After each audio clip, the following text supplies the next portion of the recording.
Hello and welcome to another EDH gameplay video by Ready Made Gaming.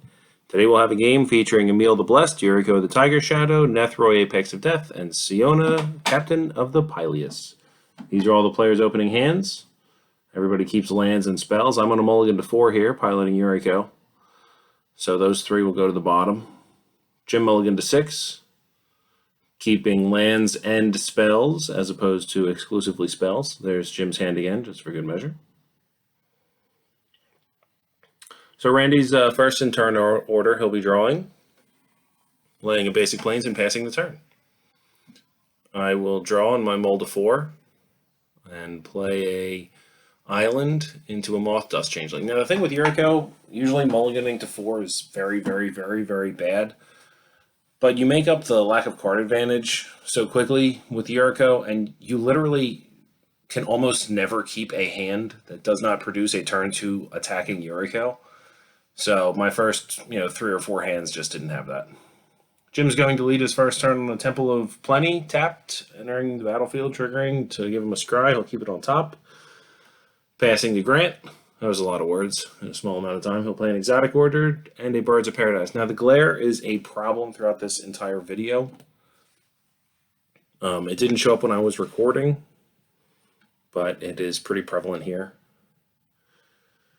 Randy's going to Enlightened Tutor for a Shielded by Faith. That's part of a combo with his commander to make a bunch of 1/1 dudes. Green-White Splinter Twin is how he's describing this effect, sort of right now. Jim's just checking out that Secret Lair Birds. So it's Randy's second turn. He'll play a Sun Petal Grove. Considering his options here. There's a Birds of Paradise of his own. He has a Destiny Spinner in hand. You don't really need Destiny Spinner in this pod, especially because I'm tapping out myself. Like 100% of the time I'm keeping on 4. I would go to 3. I would go to 3 cards. I think 3 is the lowest I would go if it was with Yuriko, because at 2 there's no guarantee. There's no way of guaranteeing a second turn attacking Yuriko, whereas on 3 there is. So here I'll start my second turn, play a Prismatic Vista, sacrifice it for a swamp. That's black and blue. Attack with my 1/1, Commander Ninjutsu and Yuriko, hitting Jim for 1 and revealing a Time Warp, hitting everyone for 5. So that Yuriko just hit for 16, which is pretty cool.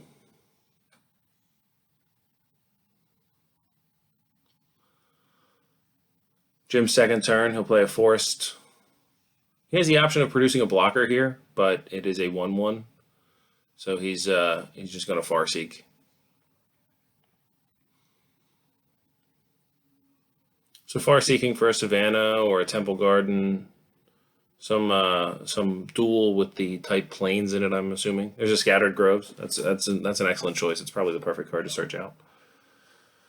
You never want to draw that. It's sort of like drawing a Dryad Arbor. So Grant's going to play a Forest and Llanowar Elf. In a moment, he's going to rethink his Forest. He's going to play the Caves of Koilos, consider tapping his Orchard, reconsider that, and tap his Birds. So make a green with one of his many permanents that can produce said mana and use it on an elf. For Randy's next turn, he's going to draw. Play a Brushland.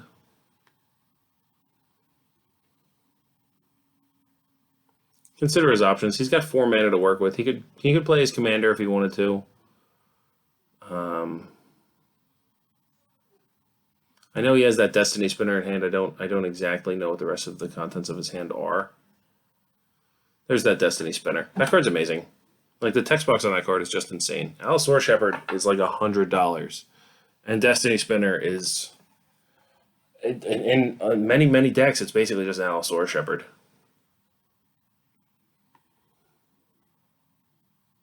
It even has a line of text that you can pay mana to make a thing big.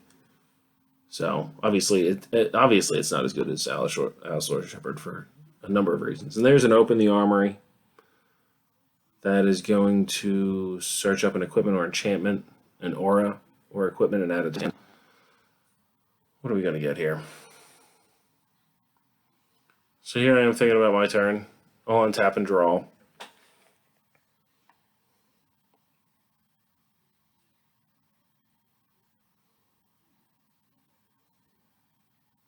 Randy's still searching. There's some dialogue going on about the different options.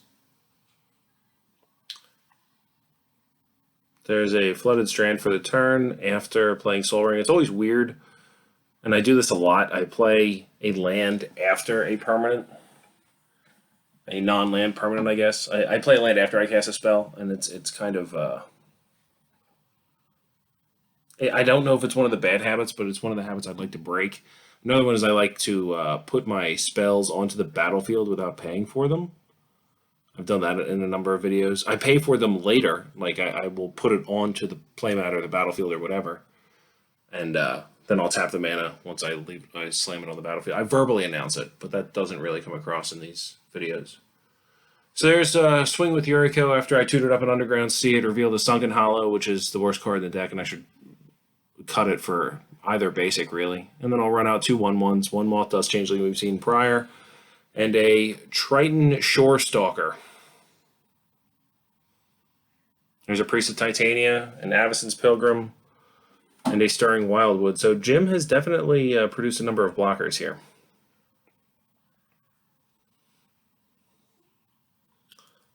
Looks like a Solemn Simulacrum.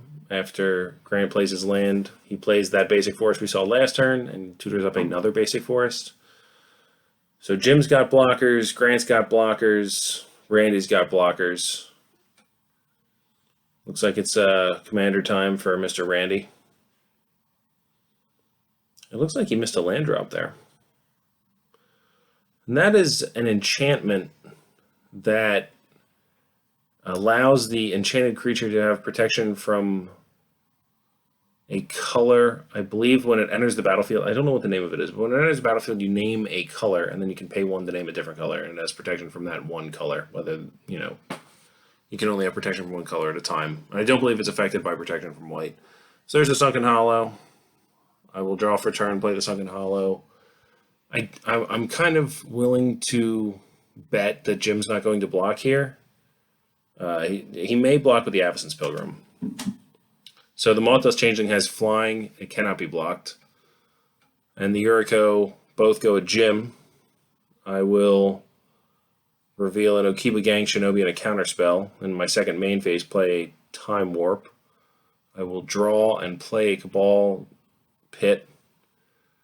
I will attack with all 3 to Jim. Draw 3 with the Infiltrator, the ninja. Wow, and that's a lot of damage. I think that's 11 damage to each player.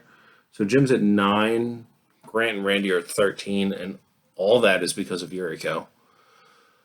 So I'll go to the end of my second turn with 5 mana up, and I'll discard a Triton Shore Stalker, and Okiba Gang Shinobis, and Temporal Mastery, it looks like.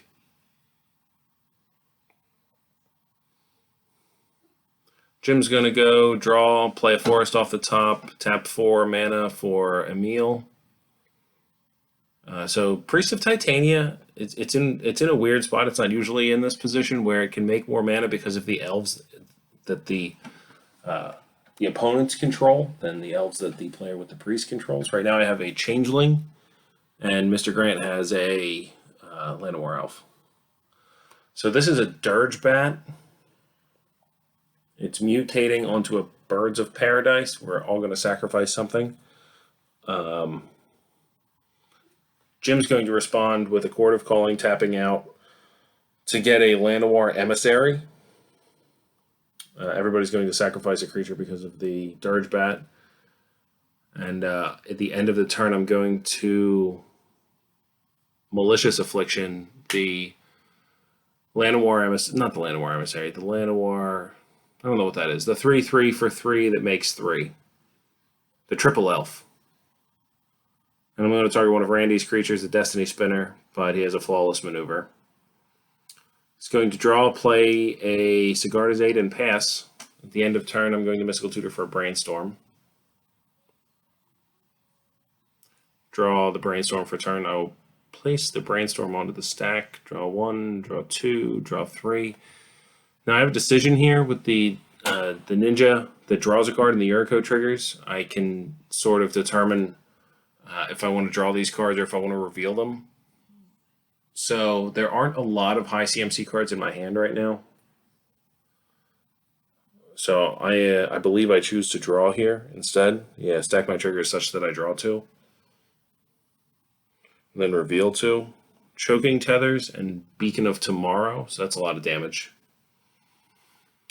I actually think Jim is just dead here.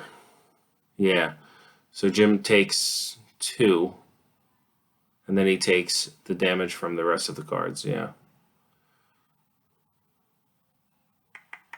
So Jim is at 0, Grant is at 5, and Randy is at 5.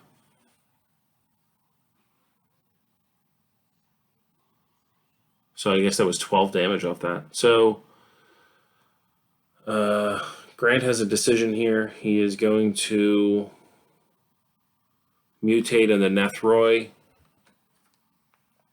It's a Dirge Bat trigger. It's going to force Randy's hand a bit. He's going to make a Shielded by Faith. With Sigarda's Aid, his commander, and Shielded by Faith, that is, sort of a bunch of 1/1s, an arbitrarily large amount of 1/1s until he chooses to stop. But I'm going to respond with Submerge. And there was some dialogue there about it would put Grant in a position to kill Randy, but Grant is notorious for doing things in a counterintuitive style. And I think my win percentage is increased by removing Grant's ability to make me lose, which is a thing that could have happened. So Grant's going to hit me for 5 with a Nethroi. He's going to go back up to 10. With the Tetsuko Umezawa and the Skeletal Changeling, I have multiple unblockable Yuriko triggers. So he definitely feels like gaining life is something he has to do here. Randy's going to draw, miss another land drop, and play a Core Spirit Dancer. Now we've entered what we colloquially call the Hunter Landis part of the game, which is where we scry some number of cards to determine if we have a way to not die. So shout out to Hunter. There's that extra turn spell. Beacon of Tomorrow is going to shuffle back into the deck. So now I have multiple turns of unblockable Yuriko with multiple ninjas attacking. So it's not 100%, but I have to do a total of 4 damage with 4 Yuriko triggers, and I start my next turn with like 8 mana available. So it's definitely tough for Grant here. So I'll attack Grant. He's at the higher life total. He cannot declare blocks because my creatures cannot be blocked. Reveal Path of Ancestry and Dig Through Time. And that'll kill everybody. All right, that was on a Mold of 4. Go Yuriko. Well, thanks for watching. Check out the channel for more videos, and we'll see you next time.